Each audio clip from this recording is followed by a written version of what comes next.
Ladies and gentlemen, welcome back once again to Samuel Adams Returns. Those anti-federalists, they got it right. And this is Tom the Bullish, your host, and today we are taking and going to look at a very interesting topic. And it is something that some people think are only pressing on us now, and something that in reality, as many things that we've seen over the number of years, the name changes. But the intent of a name change also includes that it expands in every essence of what it is. And ladies and gentlemen, that is something that is called ESG. ESG is that whole idea of what is, as I'm trying to turn off my sound here on my phone, it is that which is about the environmental, the social, and it takes and gets into governance as well. So what is ESG anyway? We're hearing a lot about that. And some people are really getting excited about it because, as I said, I was turning the volume down on my cell phone as we see that in the likes, and as I'm holding up my cell phone for those on the camera to see, is that China is using it in total to give a social score, to give a score as to whether someone is pro-government, or if you're not, then how are they going to address that with you in a re-education environment? People are concerned because here in America, what they're beginning to see is that the various banks, when it comes to different organizations, be they a Christian organization or be they a politically right organization, a patriotic organization, and as a part of the whole cancel culture. And that is something that becomes questionable. Now, wait a minute. How is it that here in America, we can take and start to think about a business that is going to determine whether you have a right to buy or sell?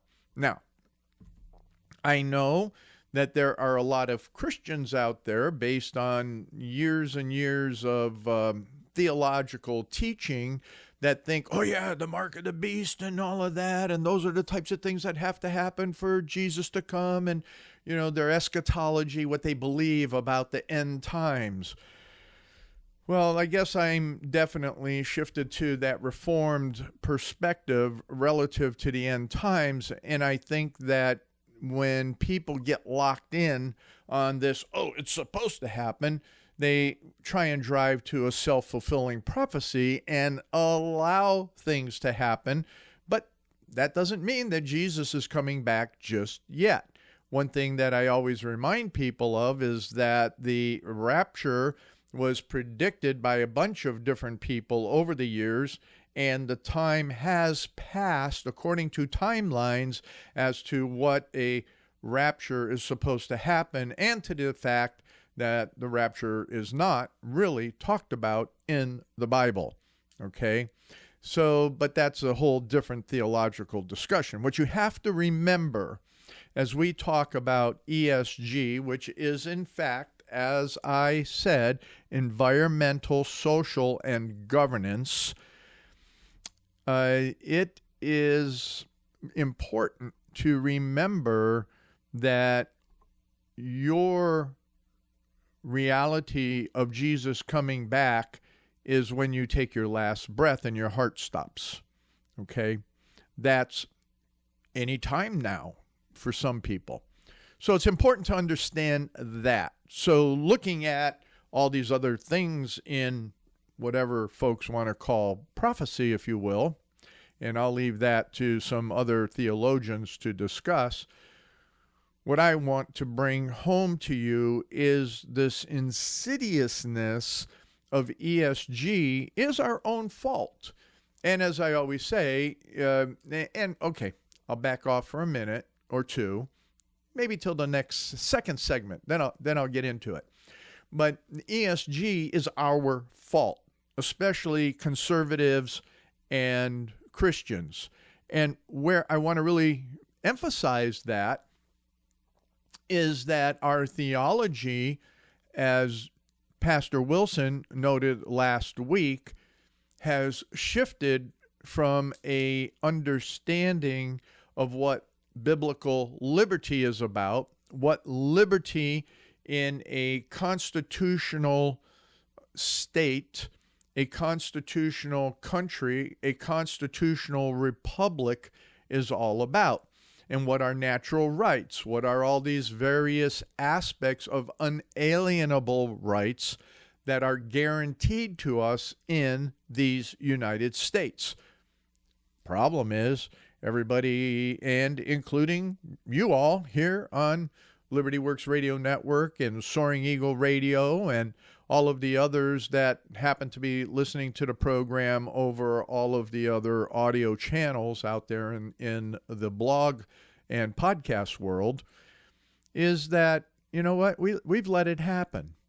Now, I'll tell you that as I was looking at this as if it was a new phenomena because of China, it's not. What ESG renders down to, very, very simplistically, is that people want to make money. And in making that money, they would like to control the mechanisms on how that money is made. And a lot of the mechanisms out there for making money is in business and the business world. And businesses have a capacity by the way that they structure their product lines, how they advertise, and what they may or may not hear from the consumers, but most importantly, what happens in the boardrooms. What happens, especially if they are a publicly traded company. And as a publicly traded company, they are beholden to their shareholders, stockholders, those that are invested in them for what? A return on their investment. It's very important that they get a return on their investment. So is there an American caste system? In many respects, we won't classify it as a caste system to which one would think of India in having a defined caste system that certain people can never escape from. No, what we have here is the placement of people into different social areas, economic areas, because we choose to be there. And the media, the educational system, and yes, even marketeers and businesses are so convincing that we don't understand what it means for personal liberty and the fact that every human being in these United States has the capacity to excel and move beyond anything that is mentally, spiritually, economically, physically a barrier. Okay? In other words, in America, under our foundational principles, there are no barriers. So let me take a step back now, because, I always say here on Sam Adams that we look into the mirrors of history. And in the mirrors of history, in the title of the program as it went out in the promo/blog post, I take and look at where we are right now as what is happening with ESG as it is at the moment. No different than what was going on with the East India trading company at the time of the American Revolution, of what was going on with minions, what was going on with all of those folks that were losing their liberties. Oh, worse. The worst part is that you could only trade one way. You could only take and do commerce one way. If you remember from programs in the past that I talked about, that we had manufacturing, we had the ability of smelting our own iron here in America, but the British came in by virtue of the East India Trading Company, as well as other mercantile monsters of the day, and they had Parliament pass legislation and the king make decrees that shut down our manufacturing and started positioning all of our trade to go through where? To go through the East India Trading Company. So everything in economics was now going to this massive, and at that time they were almost globalists from the perspective that they were in India, they were in the Bahamas, they were in the Caribbean, they were in China, they were all over the world, the East India Trading Company. And with that, they did not want to see America develop its own markets, its own manufacturing. They wanted us to be the suppliers of materials and constrain us in every other way, in economics, in our money exchange, and ultimately in our liberties.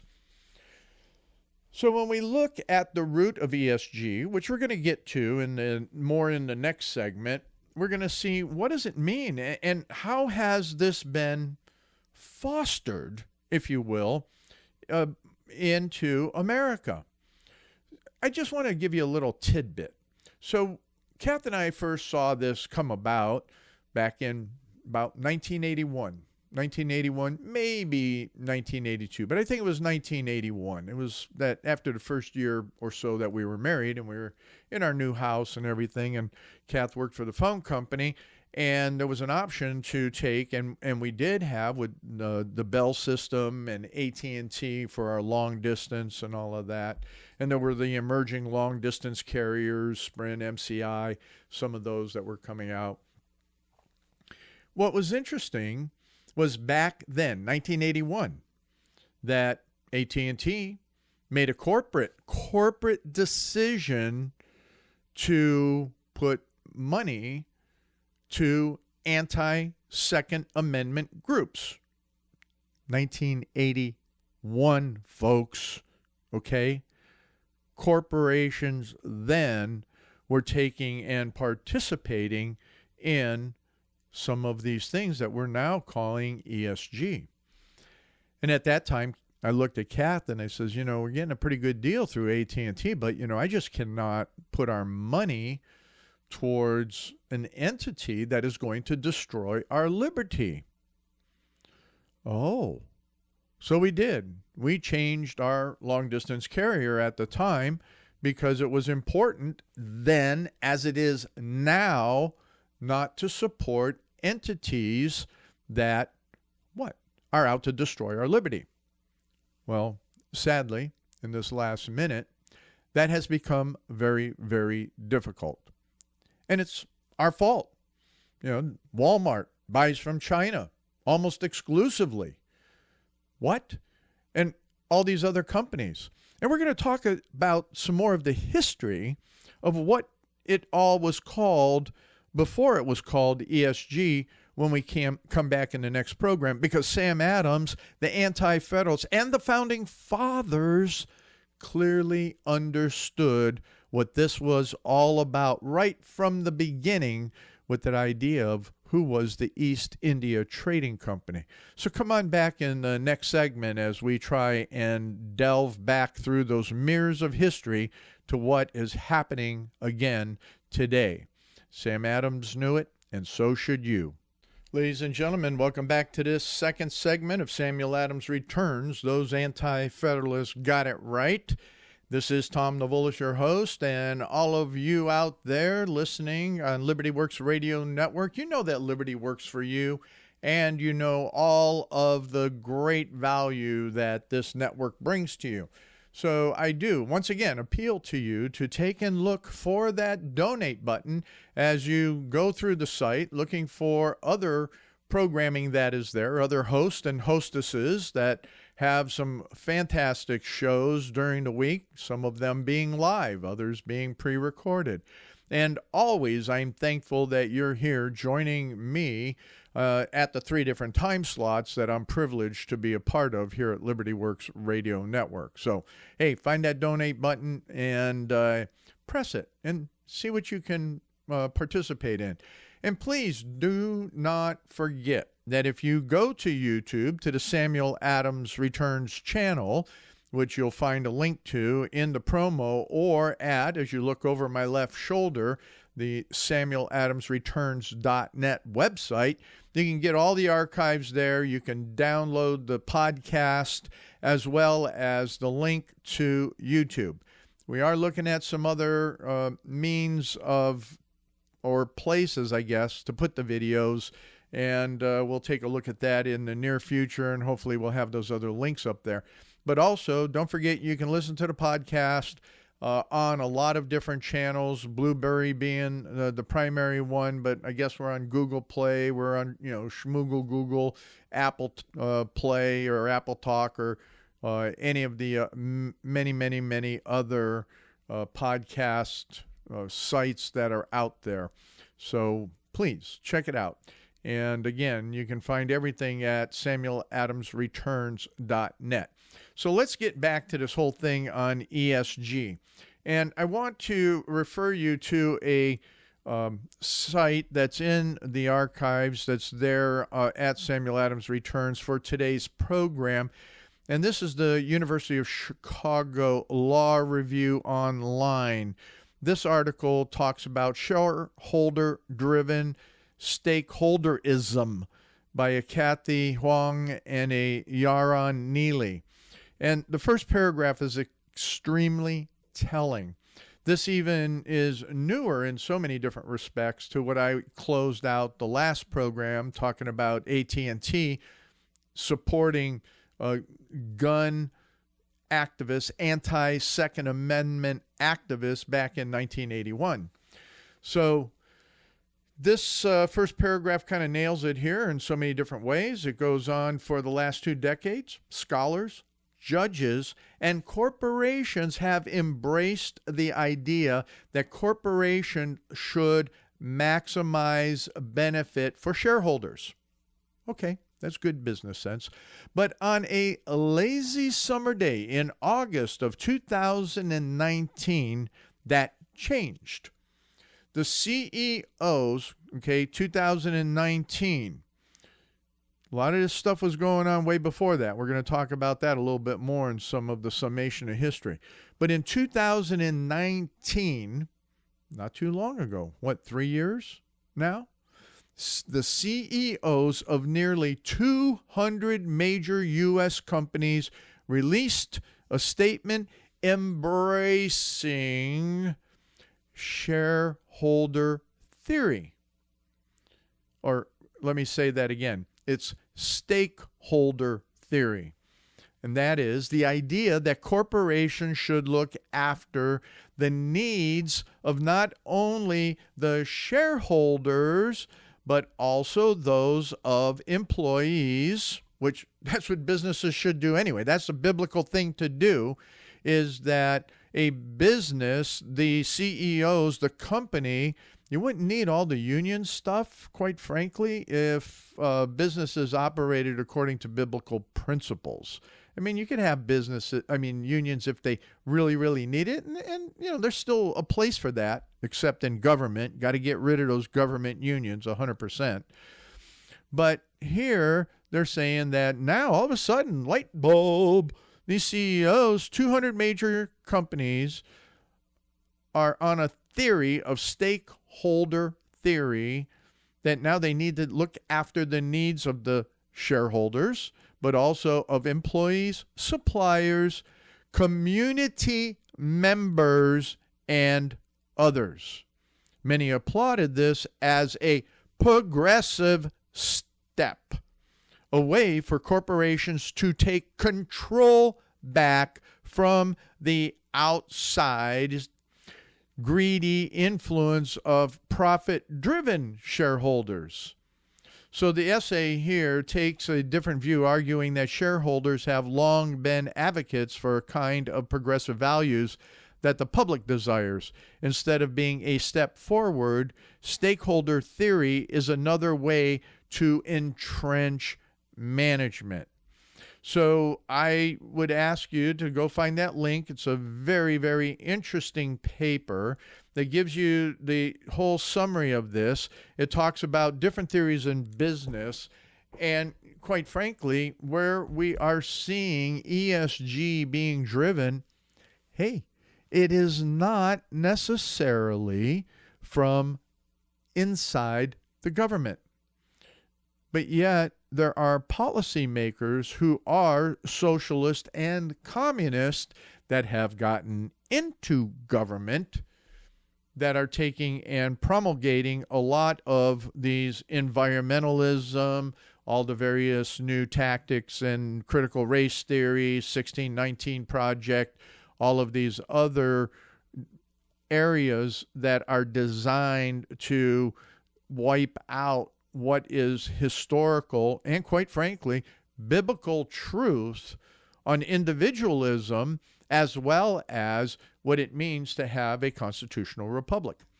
And it's being driven by businesses.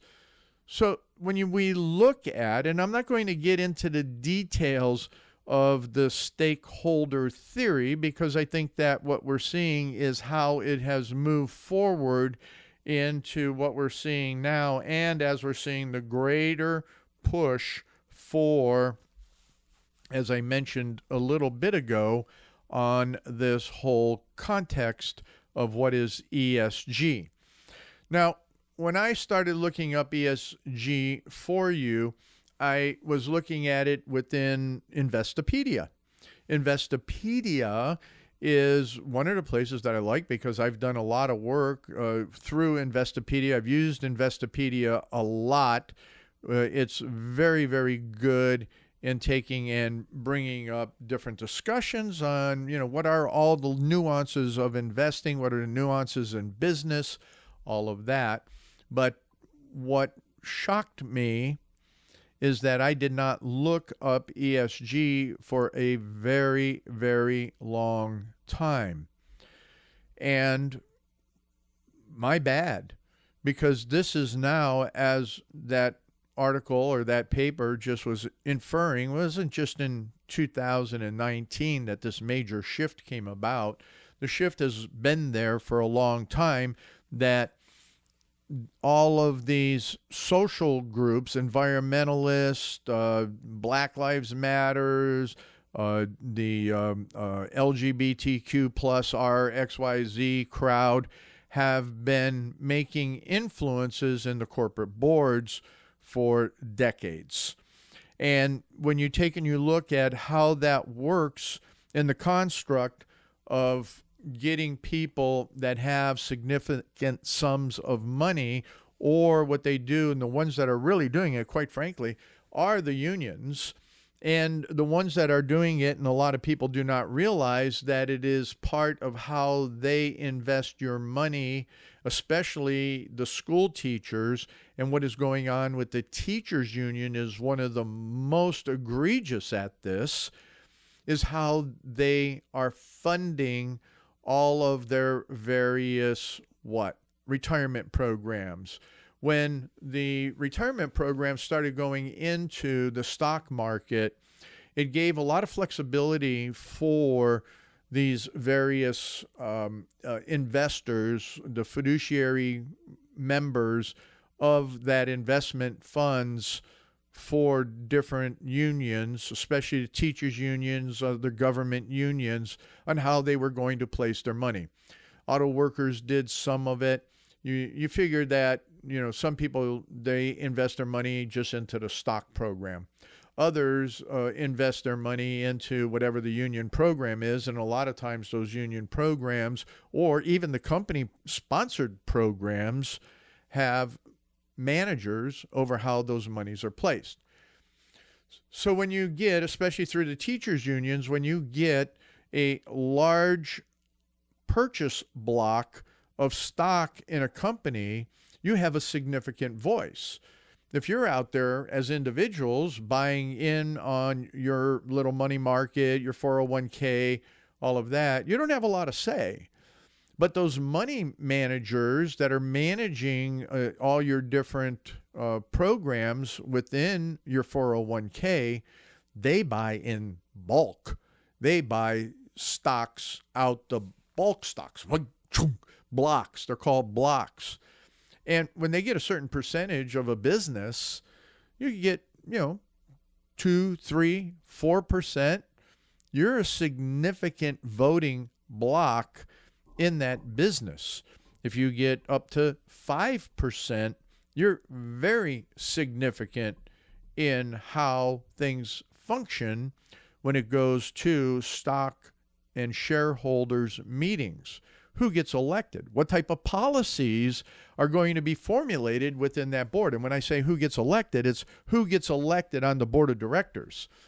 And those voting blocks are very, very important. So what happens within those voting blocks is that they push these agendas.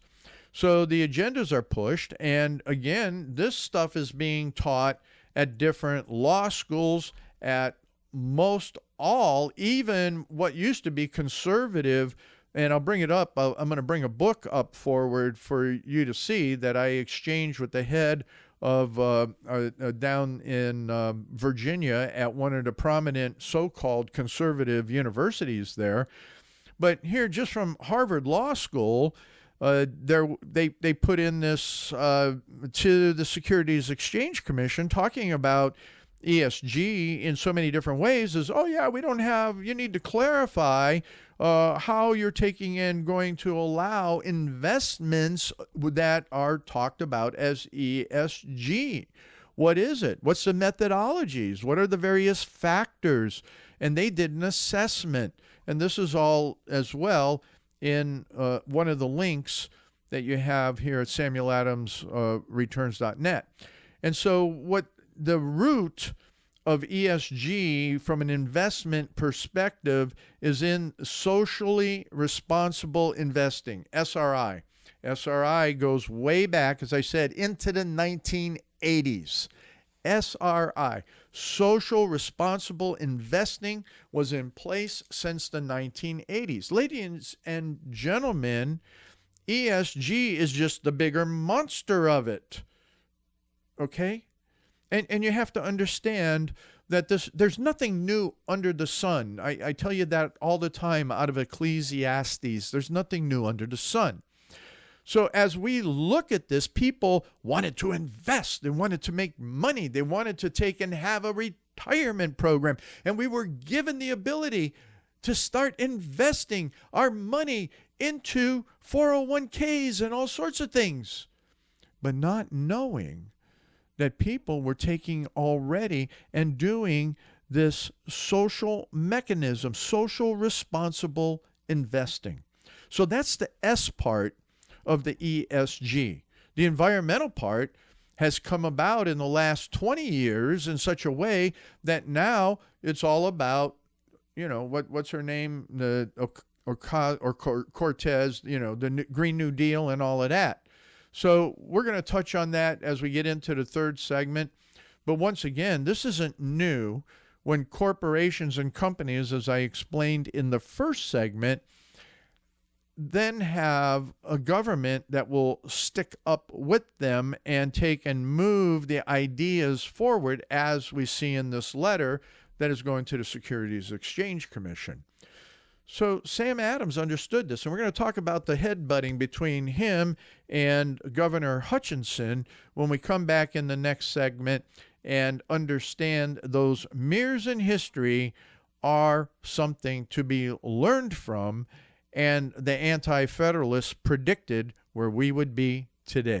Ladies and gentlemen, welcome back once again to Samuel Adams Returns Those Anti-Federalists. Got it right. This is Tom Navolis, your host, and welcome back to all you folks in Lima, Ohio, there with Soaring Eagle Radio. We're going to get soaring right into things because we have a lot to cover and try and bring this whole idea of ESG and understand that it's a frightful thing to the point that it can and will set up a mechanism of controlling every aspect of commerce. And once again, I have to point out very, very clearly is that it's our fault, okay? As I was talking about in the last segment, is that it's all based on, people wanting to invest, people wanting a bit of the stock market, people wanting to get the cheapest thing that they can, the Walmart stuff, the Chinese, Chicom stuff, all of these other, how do we drive costs? How do we increase profit margins at the corporate level? How do we take and find a cheaper labor? What was driving up our labor? All of these various items. None of this is new in so many ways, in that when we go back and we started looking at what happened in that mirror history, as I closed out the last session with, is that from the time of 1765 all the way through 1770, there were so many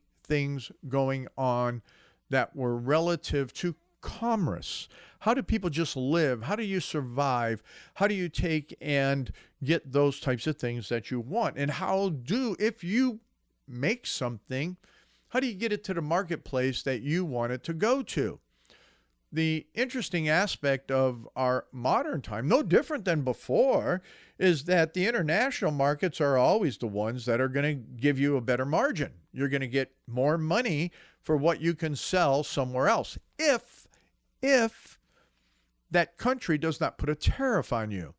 And remember that is how we in America were supposed to fund the government, was through tariffs, not taxes. Not the way we're taxed now with this, 13th Amendment insanity. And those are the types of things that we have to look at. I'm sorry, it wasn't the 13th Amendment. My goodness, 16th Amendment. I goofed up. I was thinking 13th Amendment was enough in what it did, and the 14th Amendment was worse. We use a lot worse. The 13th Amendment at least did something okay. 14th Amendment was a mess. The 16th Amendment, silly me, was all about taxation. But back on that, that's where we were seeing. We were seeing all these different taxes. We were seeing what was going on in the marketplace back in that day. And there was a lot of issues around that. So one of the areas that I'm going to close out with, but I want to bring to bear right now, is I don't believe, even within all the patriots that are listening to this program right now, there's not really anybody here that's willing to give up much of anything. We become greedy. We have become envious. We want more. I want more. And it's like, what do you want? What do you need? And the problem is, in that want, markets and the marketeers tell you that you want more. You need this. You should go out and buy this because you need it. I know that's a bad Boris there, but you're getting the point, is that these people are out just as well as yourselves. You either want to make money or you want to sell something, or you want something and you're willing to exchange, which is free commerce. You're willing to exchange your money, your labor, for something that you want. Well, hopefully it's more something that you need. But this is where ESG is really going to get on that. Number one, they want, and they are then going to impose, as I brought out in the first segment, since the year 2019, with these 200 major corporations, and I will find out who they are for you, and they are on the list here at SamuelAdamsReturns.net, 200 corporations have signed on to this idea that they're not just going to take care of the workers and all of that, but they're going to take care of you. They are now becoming your guide. They are becoming your parent, your social leader. And I'm sorry, but I didn't grab that book that I was going to show you, where I got from this one chairperson at the business college there at a university in Virginia. So better not to say any more than that. But the fact is that this book is all about social, environmental, corporate responsibility, and that corporations should take the lead in determining how our culture should be. Corporations should determine how you ultimately think about life, how you think about America, what you believe about the place you live, and what you believe in relationship to all things. See, I don't think that corporations should be doing that, nor did Sam Adams or or government should think. So this cooperative agreement that is happening between corporations and now government, because of the Biden administration and all the socialists and communists that are inside this present administration, are the ones that are out to direct everything. And the remember, I've told you over and over that the anti-federalists warned of this, that they warned men that the government under the Constitution will find a mechanism by which it will get into your wine cellar. Ladies, it'll get into your boudoir. It'll take and figure out what type of perfume you can wear, whether it is ecologically acceptable, whether you can wear a fur or not because of the aminals, or whether you can have gasoline for your vehicle, lawnmower, and propane for your grill, because you can't use charcoal. That all pollutes.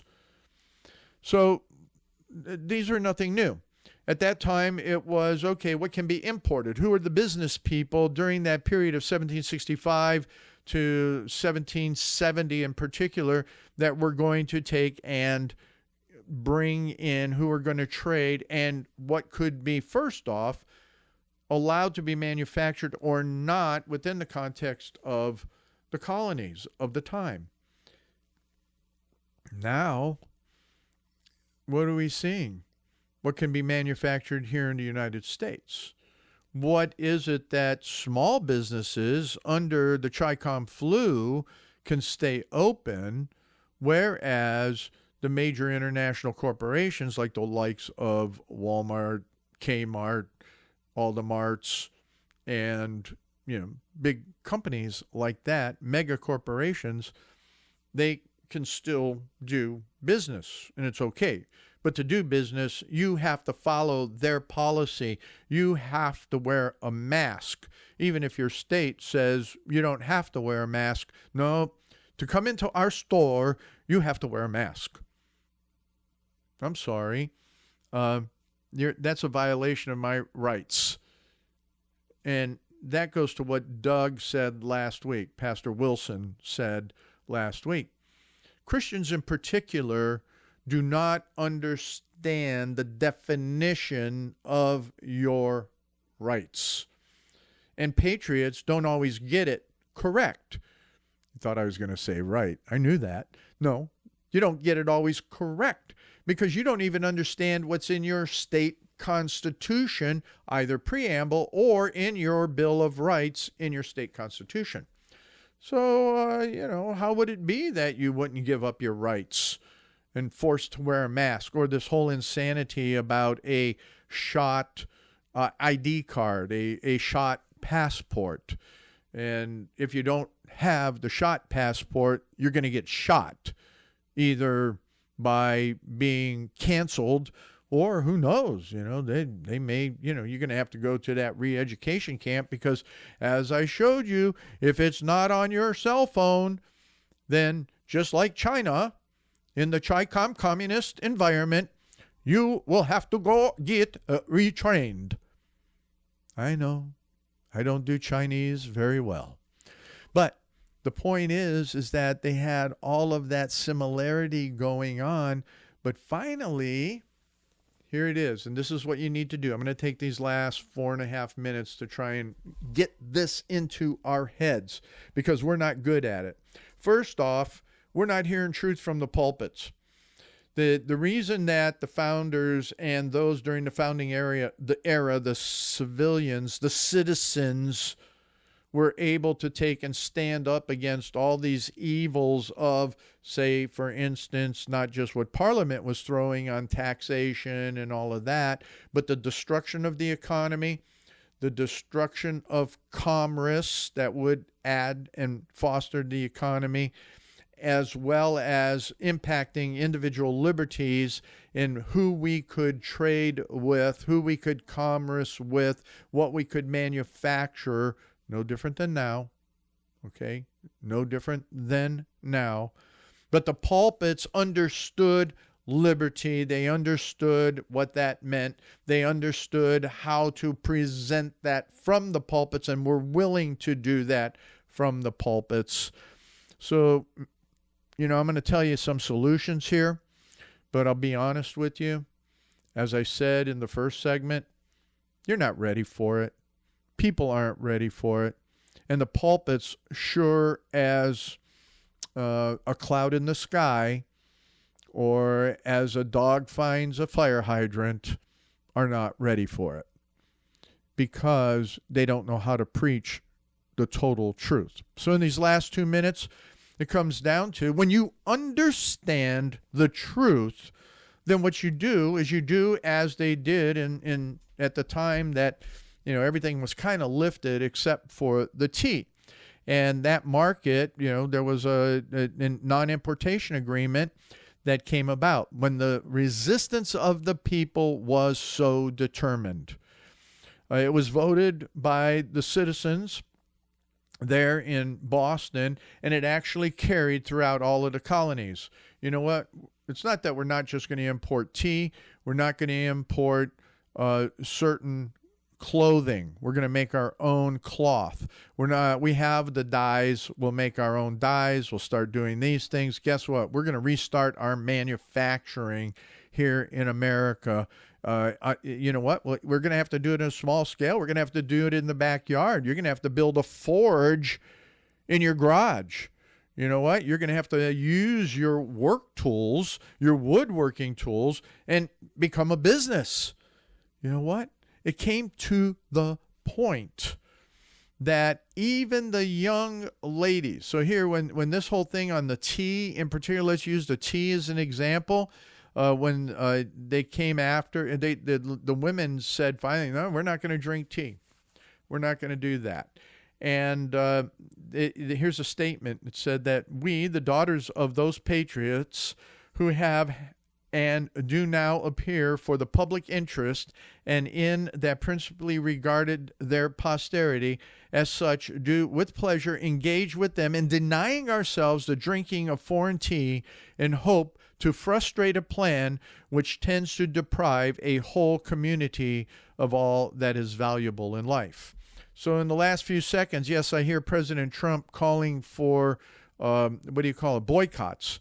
You got to do more than just boycott. You got to start sucking it up and figuring out, are you willing to stand against these enemies, these corporations, this ESG for your liberty and that of your posterity?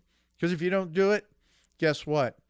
You're going to be just captured by it, enslaved by it, and become the minions that they want you to become. So what do you have to do? You have to take and say no.